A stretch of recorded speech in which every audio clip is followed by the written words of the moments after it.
Tu dois toujours écrire sous la forme d'un entier plus une fraction. Voici l'exercice suivant. Il s'agit de 11 sixièmes. Écris-le sous la forme d'un entier plus une fraction.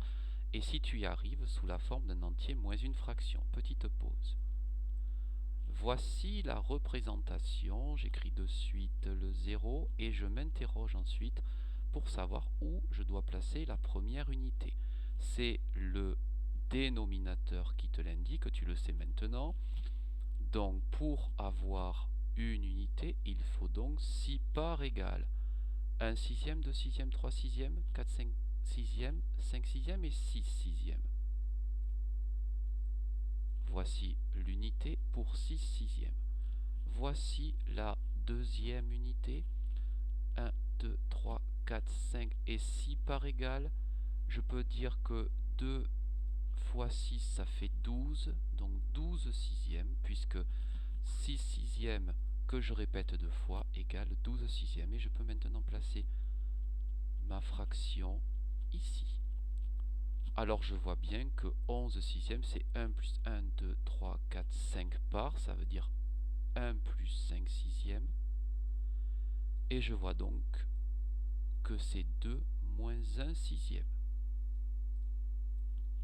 Je l'efface et je te donne l'exercice suivant. Il s'agit cette fois-ci de 14 huitièmes. Écris-le sous la forme d'un entier plus une fraction. Et pourquoi pas d'un entier moins une fraction. Petite pause. Voici la représentation. J'écris de suite mon 0 et je m'interroge pour savoir où placer l'unité. Le dénominateur m'indique qu'il faut 8 parts pour avoir une unité. Une part, 2 parts, 3 parts, 4 parts, 5 parts, 6 parts, 7 parts et 8 parts. Il s'agit donc de 8 huitièmes. Pour la seconde unité, 1, 2, 3, 4, 5, 6, 7, 8 parts égales. Je peux dire que c'est 8 huitièmes et encore 8 huitièmes, ou 8 huitièmes multipliés par 2 qui feront 16 huitièmes. Mon 14 huitièmes se passera donc à 2 parts de moins que 16 huitièmes.